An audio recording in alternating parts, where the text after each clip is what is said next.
News 5 کے اس خصوصی programme میں خوش آمدید۔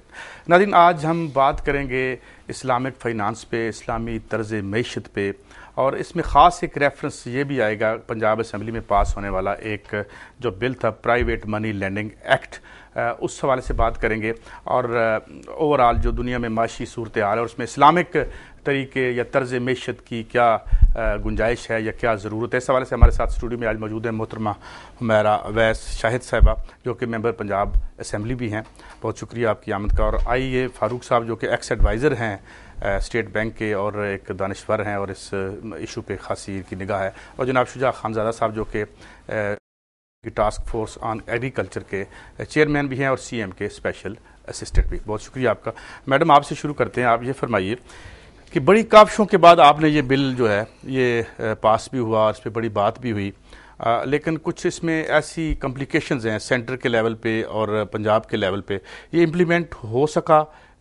قانون تو یہ بن گیا ہے جی، اس کو بہت ٹائم لگا۔ 4 سال کمیٹیز میں رکھنے کے بعد جتنے ڈیلے ٹیکٹکس موجود تھے وہ سارے اس پہ استعمال کیے گئے، اور فائنلی جب یہ ہاؤس میں واپس لے کے گئے تو اس کو ہاؤس نے سپورٹ کیا، اور یہ پنجاب کے جو اسمبلی ہے اس نے پاس کیا۔ اور 2 سال ہونے کے باوجود اس میں امپلیمنٹیشن کچھ حد تک ہو رہی ہے، لیکن اصل جو پرابلم ہے وہ یہ ہے کہ جب آپ نے پرائیویٹ منی لینڈنگ کو بند کر دیا تو آلٹرنیٹ کیا ہے؟ لوگوں کو پروڈکٹیو لونز بھی چاہیے، کنزمپٹیو لونز بھی چاہیے۔ اب آلٹرنیٹ وہ میرے جیسا انڈیویجول نہیں لا سکتا، اس کے لیے آپ کو ایک فیڈرل پروونشل پالیسی چاہیے، اور یہ کام حکومت کا ہے۔ اگر آپ کسی این جی اے کو، کسی ادارے کو، مجھے بھی اگر آپ کل کو لے آتے ہیں اور میں اس کو پرائیویٹ منی لینڈنگ شروع کر دوں گی تو میں وہی کروں گی جو منی لینڈنگ مافیا کر رہا تھا۔ تو آلٹرنیٹ جو ہے وہ حکومت کا کام ہے۔ اور اب جو ریسنٹلی میں نے دوبارہ جب میں اسمبلی میں آئی ہوں تو میں بے سلم پہ کام کر رہی ہوں، تو بے سلم جو ہے وہ اسلام کا ایگریکلچر انٹرسٹ فری سسٹم ہے، اور یہ میں اس لیے پرپوز کر رہی ہوں کیونکہ یہ ایک آلٹرنیٹ ہو سکتا ہے۔ ایٹ لیسٹ آپ کی جو ایگریکلچر اکانومی ہے اس کو تو بچانا ہے نا۔ آپ کے جو کمنگ ایئرز ہیں they are all about food security.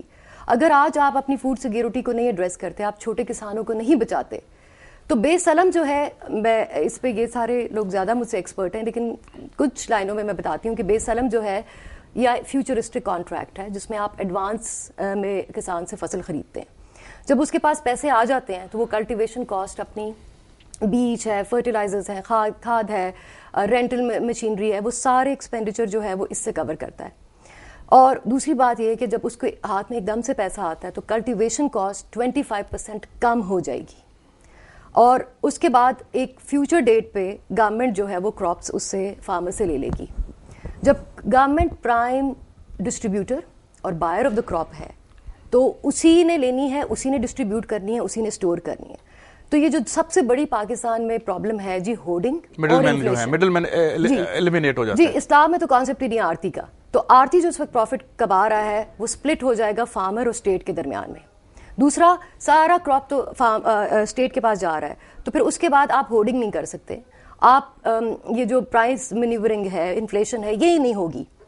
تو یہ جو آلٹرنیٹ ہے یہ گورنمنٹ لا سکتی ہے، اور there are billions of rupees with the Islamic banks, جو کہ اور پنجاب کی حکومت کو اس میں ایک پینی بھی نہیں لگانی، ایک ڈھیلا بھی نہیں لگانا پڑے گا اپنی طرف سے۔ آپ وہی پیسہ ڈائیورٹ کریں اس وقت اپنی ایگریکلچر اکانومی کی طرف جب آپ کو ریکنسٹرکشن اور ری بلڈنگ کی بہت ضرورت ہے۔ So that is what I am proposing to the Punjab assembly. بات کو آگے بڑھاتے ہیں۔ فاروق صاحب، میں ایک جنرلی آپ سے بات کروں گا کہ پوری دنیا میں جو سودی نظام ہے وہ تقریباً 2007 کے بعد کا جو ریسیشن آیا ہے، اس میں جو کنونشنل بینکنگ تھی اسے بہت بڑا سیٹ بیک ہوا، اور اسے بچانے کے لیے ٹریلینز آف ڈالرز میں جھونکے بھی گئے، اور ابھی تک اکانومی ویسٹ کی کک سٹارٹ نہیں ہو رہی۔ اس سارے سینیریو میں میں ایک فگر دیکھ رہا تھا، اسلامک بینکنگ جس کے بارے میں ریزرویشن ہیں لوگوں کی کہ مکمل اسلامک نہیں ہے بلکہ ایک فساد ہے، انہوں نے کچھ مشرف با اسلام کر رکھا ہے ان اسلامک پریکٹسز کو۔ آئی ڈونٹ نو، آپ اس کو بتائیے۔ اس ساری کیفیت اور معیشت کی جو حالت زار ہے، اس میں 15% گرو کیا ہے اسلامک بینکنگ نے quite recently when conventional banking was going down. آپ کیا سمجھتے ہیں کہ اسلامک جو طریقے معیشت ہے جس میں سود جو ہے وہ ظاہر اللہ کے خلاف ایک جنگ کا اعلان ہے، اس کی کیا گنجائش ہے اور اس کی کیا ضرورت ہے، اور یہ کیسے ایڈریس کر سکتی ہے ایشوز کو؟ بسم اللہ الرحمن الرحیم، نحمدہ ونصلی علی رسولہ الکریم۔ دیکھیے، جو مغربی دنیا کے ساتھ سود نے کیا ہے یہ پہلی بار نہیں ہے. جب پاکستان بنا تو اس وقت بھی مغربی دنیا ایسی ہی حالت سے گزر رہی تھی. لہٰذا جب قائد اعظم نے اسٹیٹ بینک کی بنیاد رکھی تو انہوں نے واضح طور پہ اعلان کیا کہ اس ادارے کا کام اسلام کے اقتصادی نظام کو تلاش کرنا ہے. کیونکہ 1857 میں جب مغل حکومت کی ڈاؤن فال ہوئی تو ملوکیت کی فال ہوئی، اسلام کی نہیں ہوئی، نظام کی نہیں ہوئی، ملوکیت کی فال ہو گئی. اب جب آپ ریکنسٹرکشن کی طرف جا رہے تھے تو قائد اعظم کے پاس کیا آپشن تھا؟ کیا وہ کسی مغل شہزادے کو تلاش کرتے کہ آپ آ کر حکومت سنبھالیں اور خود سین سے علیحدہ ہو جاتے؟ دوسرا آپشن یہ تھا کہ وہ امپاورمنٹ دیتے عوام کو، اور عوام کی امپاورمنٹ کا نام ڈیموکریسی ہے. انہوں نے اس مسئلے کو بہت اچھی طرح قوم کے سامنے رکھا اور پہلی بار یہ کہا، پہلی تقریر میں یہ کہا کہ قوم کا جو آئندہ نظام ہے وہ پارلیمنٹری ہے. پھر جب دوسری سٹیج آئی تو انہوں نے یہ کہا کہ اب اس نظام کو آگے لے جانے کے لیے آپ کو اقتصادی نظام اسلامی تلاش کرنا ہوگا. اسلام میں ایک مکمل اقتصادی نظام موجود ہے. میں اس بات سے اتفاق نہیں رکھتا کہ علماء نے جو کوششیں کی ہیں وہ کوئی فساد ہے یا وہ کوئی درست چیز. میں نے بینکنگ کے حوالے سے کہا تھا. جی میں اسی کے بارے میں عرض کر رہا ہوں. علماء کی کوششیں اپنی جگہ ہیں، لیکن اصل ایشو نظام کو تلاش کرنا، جو کہ اسٹیٹ بینک کی ذمہ داری قائد اعظم نے 1 جولائی 48 کو لگائی تھی. اسٹیٹ بینک نے تو اس کو نگلیکٹ کر دیا. اور کیا وہ ذمہ داری 63 برس کے لیے تھی کہ 63 برس اسٹیٹ بینک تلاش کرتا رہے؟ نہیں. حقیقت یہ ہے کہ قائد اعظم نے یہ ویژن دیا کہ جب آپ عالمی اداروں کے ساتھ اپنا رابطہ استوار کریں گے، یعنی آپ IMF، ورلڈ بینک یا UNO کے ساتھ جا کر ملیں گے، تو اس سے پہلے اسلام کا اقتصادی نظام سامنے لائیے، تاکہ دنیا کے سامنے 2 نظام موجود ہوں. ایک وہ مغرب کا نظام جو ڈوب رہا ہے، یہ قائد اعظم کے الفاظ ہیں، اس وقت ڈوب رہا تھا، اور اس کے زمانے میں قائد اعظم نے چاہا کہ اسلام کا وہ نظام آئے جس کے طلوع کا وقت آ گیا تھا، اور پاکستان کی ذمہ داری ہے کہ اس نظام کو دنیا کے سامنے لائے. اب یہ دوسرا موقع ہے، ہم نے وہ وقت ضائع کر دیا. اللہ تعالیٰ نے پھر مغرب کے نظام کو سود کے ذریعے سے نیچا دکھایا ہے. تو علماء نے یہ جو چھوٹی سی ایفرٹ کی ہے، یہ پروڈکٹس کا سسٹم ہے لوگوں کو کی اویئرنیس کے لیے. اگر حکومتیں نظام کو سامنے لائیں تو یہ پروڈکٹس آٹومیٹیکلی کریکشن کے ساتھ اس نظام میں مدغم ہو جائیں گے، اور وہ نظام ایز اے ہول آگے چلنے لگے گا. جیسا کہ میڈم نے بات کی ہے کہ بیسلم ایک طریقہ ہے، بیسلم ہی واحد طریقہ ہے، اس لیے کہ انسان کی ضروریات زندگی زمین سے نکلتی ہیں. اچھا، اس سے پہلے کہ میں آگے بڑھوں آپ سے سوال کرتا ہوں. اسلامی طریقے معیشت میں ایک تو سود ظاہر ہے ہم حرام ہے ہمارے ہاں، اس کے علاوہ کیا فرق ہے کیپیٹلزم سے؟ یہاں میں ریفرنس دے دوں کہ جو مولانا مودودی کی فکر تھی جس میں انہوں نے کہا تھا کہ منافع پہ کوئی حد نہیں ہے، نجی ملکیت پہ کوئی حد نہیں ہے. اس سے ذرا مختصراً بتائیے گا، کیونکہ یہ سب سے بڑا ایشو ہے. ایک طرف دولت کا اجتماع ہے اور ایک طرف ذلت کا، 2 اینڈز پہ سماج دنیا میں بٹ گئے ہیں. اسلام کیا کہتا ہے؟ اسلام جب ایک نظام دیتا ہے تو اس کے 2 رخ ہیں. ایک رخ ہے اس نظام میں وسائل کا آنا، اور دوسرا رخ ہے ان وسائل کی تقسیم کا نظام. اس نظام میں وسائل آئیں گے، اگر آپ بیسلم کی بات کریں گے تو عشر کے ذریعے، اگر تجارت کی بات کریں گے تو زکوٰۃ کے ذریعے، صدقات کے ذریعے، اور دوسری مدات جو علماء نے مختلف کتابوں میں لکھی ہیں ان کے ذریعے سے وسائل مجتمع ہوں گے. آپ سے میں بات جاری رکھتا ہوں. ہمارے ساتھ اس وقت لائن پہ موجود ہیں سینٹر حافظ رشید صاحب. ویلکم ٹو دی شو حافظ صاحب. مہربانی، تھینک یو. حضور، ہم آج گفتگو کر رہے ہیں اس جو انٹرنیشنل بیک ڈراپ میں بھی، اور یہ ہمارا جو ہمارا معیشت جو برباد نظر آتی ہے ہمیں، ویسٹ نے جو ویسٹ کے جو ماڈل تھے وہ تو حافظ صاحب بیٹھ گئے. اب اسلام کی ہم بات کر رہے ہیں، سود سے نجات کی بات کر رہے ہیں. ممکن ہے موجودہ طرز معیشت اور حکمرانوں کی موجودگی میں کہ ہم سود سے نجات حاصل کر سکیں؟ جی آپ طارق صاحب بول رہے ہیں؟ جی میں سعید قاضی بول رہا ہوں، اور آپ پروگرام میں آن ایئر جا رہے ہیں. اچھا سعید قاضی صاحب. جی جی. اچھا سعید صاحب، اس طرح ہے کہ بالکل جس طرح آپ نے عرض کی، سب سے پہلے تو آپ کا شکریہ. جس طرح آپ نے عرض کی کہ ہاں بالکل میں نے اس حوالے سے سینٹ میں ایک موشن بھی کیا تھا سود کے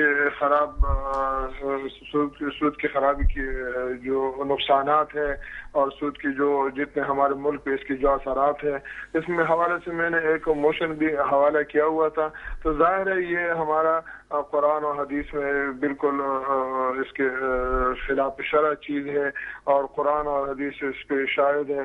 بہت سے آیات ہیں, میں اگر آپ مناسب سمجھے تو میں آپ کو ذکر بھی مناسب سمجھوں گا. قرآن مجید میں آتا ہے الذین یأکلون الربا لا یقومون الا کما یقوم الذی یتخبطہ الشیطان من المس, اور اس طرح یا ایھا الذین آمنوا اتقوا اللہ وذروا ما بقی من الربا ان کنتم مؤمنین فإن لم تفعلوا فأذنوا بحرب من اللہ ورسولہ.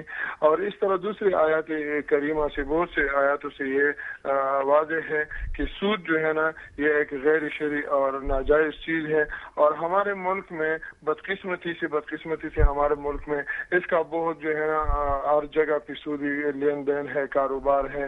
تو یہ جو ہے نا خاص طور ہمارا ملک ایک دو قومی نظریہ کی چیز کے وجود پہ آیا ہے, دو قومی نظریہ کے وجود پہ آیا ہے. تو میں سمجھتا ہوں کہ یہ چیز بالکل خلاف شرع ہے.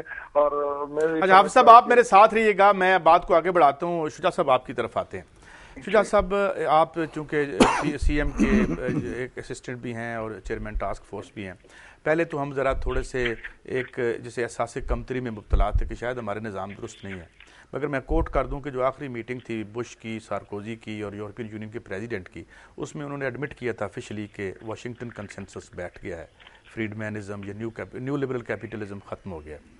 ہم زیادہ ولنریبل سچویشن میں ہیں اور آپ دیکھ رہے ہیں کہ جو ہمارے فائنانس منسٹر نے کہہ دیا کہ فائنانشیل ایمرجنسی لگنے کو ہے.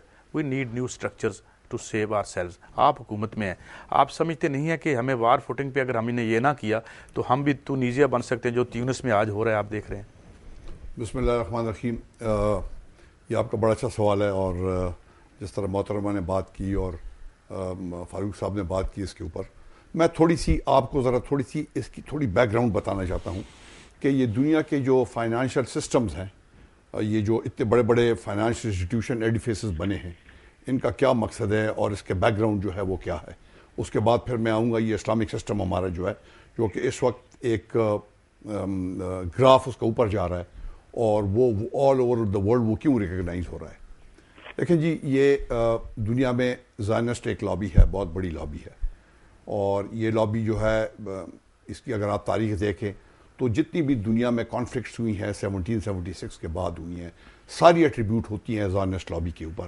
اور ان کی جو سب سے بڑا جو بینکنگ سسٹم تھا راکفیلر والا تھا, جو کہ ان کے ساتھ منسلک تھا, اور وہ اس ایک سسٹم نظام جو انہوں نے بنایا تھا, فائنانس انسٹیٹیوشن جو بنائی تھی, اس میں انہوں نے بہت بڑے گینز کیے ہیں. اور اسی لیے آپ آج امریکہ میں دیکھتے ہو, یورپ میں دیکھتے ہو کہ یہ زائنسٹ لابی جو کہ ایک کیموفلاج ہے in the vicinity of the Jewish religious جو بلیفس ہے اس کے اندر, یہ سارے ایک بہت ایک اسٹرانگ اسٹرکچر جو ہے, ایک فاؤنڈیشن جو ہے ان کا بن گیا ہے. وہ ڈکٹیٹ کرتے ہیں سارے فائنانشیل انسٹیٹیوشن جتنے بھی ان کے, اور وہی امپلیمنٹ کرتے ہیں with the result that the system was so faulty over the period of years and all that thing کہ it collapsed about 4 years back. یہ بالکل کولیپس کر گیا. کولیپس میں یہ ہو گیا کہ countries like Pakistan, small countries like Pakistan, emerging economy Malaysia کی تھی, ایران کو آپ دیکھیں, سعودی عربیہ کو آپ دیکھیں, ہم تو اس میں کرش ہو گئے اس اکانومی میں جا کر, اس سسٹم میں جا کر. لیکن اگر آپ دیکھیں سعودی عربیہ کو آپ دیکھیں, آپ ایران کو اس وقت دیکھیں, آپ ملیشیا کو دیکھیں, آپ جارڈن کو دیکھیں جو کہ ایک لیجسلیشن لا رہے ہیں.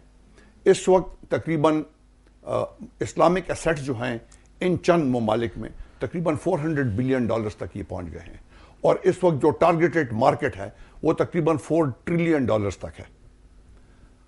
اگر یہی سلسلہ ایران جو ہمارا بالکل نیبرنگ کنٹری ہے, جو کہ اس وقت جو ٹاپ 10 ورلڈ اسلامک بینکس ہیں, اس میں 6 موسٹ لیڈنگ بینک جو ہیں وہ ایران کے ہیں.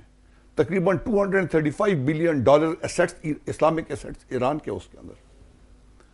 اگر یہ ممالک پروگریس کر سکتے ہیں ود آل دوز پریشرز جو ایران اس وقت ہے انڈر دی ویسٹرن پریشرز ہیں, اگر ایران کی اکانومی انکریز کر رہی ہے, اوپر کی طرف ان کا گراف جا رہا ہے, ملیشیا کے اوپر جا رہا ہے, سعودی عربی کے اوپر جا رہا ہے, جارڈن کے اوپر جا رہا ہے, ایک واحد پاکستان ہے جو کہ بالکل اس وقت آپ کی اکانومی جو شٹرڈ ہو گئی, جس طرح آپ نے کہا ایمرجنسی لگ سکتی ہے. اس کا حل پھر کیا ہے؟ وہ تو جو ہم آلریڈی ایک سسٹم جس کے تحت ہم چل رہے تھے وہ تو فیل ہو گیا, اس نے تو ہمیں کولیپس کر کے رکھ دیا ہے, ہمارے غریب آدمی کو غریب تر کر کے رکھ دیا ہے. ابھی کیا حل کیا ہے آگے؟ جس طرح فاروق صاحب نے بتایا کہ حل ابھی یہی ہے کہ جو ہمارے قرآن اور سنہ میں جو سسٹم ہے اس کو ہم ابھی اپنائیں, اور اس کو اپنا کر کے, ٹھیک ہے, شاید حکومت فل سکیل کے اوپر اس کو نہ لے سکے, بیکاز پورا اسٹرکچرل چینج میں کافی چینجز آئیں گی, ٹائم لگے گا, پرابلمز ہوں گی, لیکن ایک جگہ سے کدھر سے تو شروع کریں نا. آپ کی اکانومی, بیسیکلی اکانومی جو آپ کی ایگری اکانومی ہے, ساری ایگریکلچر اکانومی, آپ ایگریکلچر سے شروع کریں. اس وقت آپ کا جو میجر ایگریکلچر ایشوز ہیں وہ ایک غریب آدمی کی ہیں جس کی ہولڈنگ بڑی لمیٹڈ ہے, جس کی ہولڈنگ جو ہے وہ 12 ایکڑ سے کم ہے, اور تقریباً 75% آپ کی پاپولیشن جو ایگریکلچر کی ہے اس کی ہولڈنگ 75% سے کم ہے. وہ پس رہا ہے, وہ اس کے مڈل مین اس کو ایکسپلائٹ کر رہا ہے. بینک سے جب وہ قرضے لیتا ہے بینک اس کو ایکسپلائٹ کرتا رہتا ہے, بیکاز سود اتنا زیادہ ہے کہ وہ افورڈ نہیں کر سکتا ہے. اس کی فصل جو ہے وہ انوائرمنٹ کے اوپر ساری منحصر ہے کہ اس کی فصل کی پروڈکٹیوٹی جو ہے وہ کس طرح ہو سکتی ہے. وہ آج کل ڈیکریز ہو رہی ہے ساری, تو وہ آدمی تو پس رہا ہے. جب وہ ہمارا 75% آدمی پس رہا ہے تو پاکستان کی اکانومی کس طرح ٹھیک ہوگی؟ اسی بات کو میڈم آپ کی طرف لے کے آتا ہوں, اور میں خاص اینگل سے ایک اور بات کرتا ہوں کہ اس یہ جو ماڈل تھا معیشت کا 80 کے بعد جو آیا, اس کے بعد ہم نے دیکھا کہ پاکستان کی مثال لے لیتے ہیں, پورے ذرائع پیداوار 2-3% لوگوں کے قبضے میں ہیں, اور جو 80% لوگ ہیں 6,000 روپے, ہماری فائنانس منسٹری بتاتی ہے کہ 6,000 روپے ماہانہ پہ ہیں, جس میں صحت, علاج, بچوں کی تعلیم, سر پہ چھت, روٹی, ہر چیز. تو یہ اگر ہم اسلامک کوئی بھی ریفرنس ہو, اگر اس ایشو کو ایڈریس نہیں کرتے تو پھر تو ہم نام رہ جائے گا کہ ہم نے اس کا نام اسلام رکھ دیا ہے, یا اس کا نام کیا سمجھتی ہیں آپ؟ لیکن اگر تھوڑی سی اسٹیٹسٹکس میں آپ جائیں, اس سے زیادہ مشکل وقت اور اس سے زیادہ کرائسس پاکستان میں کبھی نہیں تھا. $124 بلین کا فلوٹنگ لون ہے آپ کے اوپر. پرانے فگرز ہیں, فیو منتھس بیک ہیں, یہ انکریز ہوئے ہیں. $57 بلین آپ کا انٹرنیشنل ڈیٹ ہے. آپ کا 40% ریونیو جو ہے اکانومی کا, آپ انٹرسٹ پے کر رہے ہو باقی پرانے لونز پہ. IMF سے ہم $12 بلین لے رہے ہیں. کرپشن انڈیکس کہتی ہے جی $12 بلین کی کرپشن ہوئی ہے پچھلے 3 سالوں میں. I mean, can there be a worse scenario than this? اور اگر ابھی بھی ہم مزید وہی انٹرسٹ اور ڈیٹ پہ پوچھ رہے ہیں, اور میں ریپیٹڈلی میں نے پنجاب اسمبلی کے فلور میں پوچھا ہے پاکستان کی فیڈرل ڈیٹ مینجمنٹ پالیسی کیا ہے. they don't have any. اچھا جی, اب کیا کریں؟ ایگریکلچر ہے, فوڈ سیکیورٹی, میں بار بار فوڈ سیکیورٹی پہ اس لیے آتی ہوں جب لوگوں کی ٹیبلوں پہ کھانا نہیں نہ ہوگا. You have absolute and stock crime coming ahead. ٹھیک ہے, مورالٹی ختم ہو جاتی ہے جب انسان غریب ہوتا ہے. جب بھوک لگتی ہے تو دیر از نو مورالٹی. آپ کی فلڈ ریلیف میں کتنی فلڈ ریلیف ہوئی آپ کو بھی پتہ ہے, مجھے بھی پتہ ہے. سو یو ہیو اندر 500,000 people moving towards crime. You have an extreme situation of lawlessness, rule of law نہیں ہے. تو میں تو کہتی ہوں تو قیامت کا سما ہے جی, کہ آپ کے اسٹرکچر اور ابھی تو ہمارے اوپر اتنا ایکسٹرنل فورس ہے کہ ہمیں اندازہ ہی نہیں کہ ہمارا انسٹیٹیوشنل کولیپس کیا ہے. یہ تو جب ودرا ہوگا, اور اگر آپ افغانستان سے ریٹریٹ ہوتی ہے تو آپ کو اندازہ ہوگا کہ آپ کا انسٹیٹیوشنل کولیپس کیا ہے. اگر ہم ابھی بھی کریکٹ نہیں کرتے تو we are losing the country bit by bit, تھوڑا تھوڑا کر کے پاکستان جو ہے نا ختم ہو رہا ہے. تو this is the right point. Why do you think کہ میرے جیسے لوگ یا ان جیسے لوگ ہم پوری قوت کے ساتھ اس بات کی تائید کر رہے ہیں کہ نظام کی تبدیلی ہی آپ کا حل ہے. آپ کچھ نہیں کر پائیں گے اس وقت. دیکھیں, سب سے بڑا پاکستان کا جو مسئلہ ہے نا وہ سیکیورٹی ہے پاکستان کی, اس کے بعد پاکستان کی اکنامکس ہے. آپ اس وقت ہیومن رائٹس, آپ اس وقت ایجوکیشن, لٹریسی, یہ سب بعد میں باتیں آئیں گی. آپ کا ملک کی سیکیورٹی ہوگی, آپ کے پاس پیسے ہوں گے چلنے کے لیے تو آپ چل سکتے ہیں. So these are the 2 priority issues. اور معیشت میں آپ کی کور ہے ایگریکلچر, اور آئی بلیو, میں ریپیٹڈلی یہی کہہ رہی ہوں کہ بے سلم اس پہ آپ اس کو لے کے آئیں. حافظ صاحب کی طرف چلتے ہیں. حافظ صاحب آپ سن رہے ہیں یہ ڈسکشن, میں یہی سوال آپ سے بھی کرتا ہوں اور میں تھوڑا ریفرنس بھی دیتا ہوں کہ مارل فیبرک بھی جو ہم دیکھتے ہیں اپنی سوسائٹی کا, فاٹا کے ایک ممبر نے کل کہا جی ہم نے 2.5 کروڑ روپیہ لیا ٹکٹ ووٹ دینے کے لیے. آپ سمجھتے نہیں ہیں, سوال میں پھر اسی کو ریفریز کرتا ہوں کہ ریلیف ڈیسپیریٹلی مانگ رہا ہے عام آدمی. اگر آپ اپنی کانسٹیچوئنسی میں بھی جا کے دیکھ لیں, اور دولت پہ قبضہ ہے 1.5-2% لوگوں کا, اور وہ کن مین سے حاصل ہوئی ہے وہ آپ مجھ سے بہتر جانتے ہیں. یہی حل نہیں ہے آپ کی نظر میں کہ trickle down real sense of the world کیا جائے اور از سر نو ترتیب دیا جائے ذرائع پیداوار کو؟ کیا کہیں گے آپ؟ بالکل بھائی صاحب, بالکل. میں آپ کے میڈم سے پہلے جو محترم بھائی صاحب نے جو بات کی اور میڈم نے جو بات کی, میں بالکل اس کے ساتھ ایگری کرتا ہوں, اس کے ساتھ میں اتفاق کرتا ہوں. جس طرح بھائی صاحب نے میڈم سے پہلے جو بھائی صاحب تھے جس طرح اس نے عرض کیا کہ اس کے مختلف ممالک کی مثال دی, ایران کی مثال دیا, ملیشیا سعودی عرب کی مثال دیا, تو بالکل اس سے جو ہے نا پاکستان کے بھی جو ہے نا اگر اس طرح وہ نظام لے آئے, غیر سودی نظام لے آئے, اور اس طرح سعودی عرب کو جو ہے نا ان کے پاس ایک سسٹم ہے, ان کے پاس ایک نظام ہے, تو وہ غیر سودی نظام اگر پاکستان میں بھی مکمل طور پر لاگو کرے تو میرے خیال میں اس سے پاکستان کا اقتصادی حوالہ سے جو ہے نا اقتصادی لیول جو ہے وہ زیادہ اونچا ہو جائے گا. اور ابھی خاص کر اس آج کل کے حوالے سے میں بات کروں, آج کل تو اقتصادی میں سمجھتا ہوں کہ امن و امان کی جو دیگرگو صورتحال ہے, اس سے بدتر صورتحال ہمارا جو اس وقت ہے وہ اکانومی بدحالی ہے, اقتصادی بدحالی ہے ہر طرف. جس طرح آپ نے بھی عرض کیا کہ تقریباً 80% لوگوں کو زیادہ سے زیادہ 6,000 روپے اس طرح جو ہے نا مل جاتا ہے. تو میں یہ سمجھتا ہوں کہ جو ہے نا یہ اسلامی کنٹری جو ہے نا اور وہاں غیر سودی نظام پہ جو کاروبار ہے, ان کے بینک سے مختلف, خاص کر پر ایران کے, تو اس کا اقتدا کرتے ہوئے یا اس کا سسٹم لے کے, اور ہمارا ملک بھی جو جس طرح میں نے پہلے بھی عرض کیا ہمارا ملک ایک دو نظریہ کی چیز پہ وہ ہمارے وجود میں آیا ہے, تو میں سمجھتا ہوں کہ ہمارا ملک جو ہے نا فوری طور پر اب اس سے زیادہ جو ہے نا ٹائم لینے کے متحمل نہیں ہو سکتے ہیں. میں کہتا ہوں پوری طور پہ ہمارا ملک یہ غیر سودی نظام لاگو کرے, اور اس کا جو ہے نا ہر باشندہ کو, ہر غریب عوام کو اوپر سے لے کے نیچے تک ہر کسی کو اس کا فائدہ ہوگا. اور قرآن مجید میں تو صاف آتا ہے اگر آپ اس سے انکار نہیں کرتے ہیں, اگر آپ اس چیز کو بند نہیں کرتے ہیں تو اللہ تعالیٰ اور اس کے رسول صلی اللہ علیہ وسلم کے لیے جنگ کے لیے تیار ہو جائے. تو میں یہ سمجھتا ہوں کہ پھر ہمارا ملک کس طرح ایک اسلامی ملک ہے جب اس میں جو ہے نا اس میں سودی نظام پہ سودی نظام پہ سارا ہر چیز سودی نظام پہ ڈیپینڈ ہے, ہر چیز سودی نظام کے ماتحت چل رہے ہیں.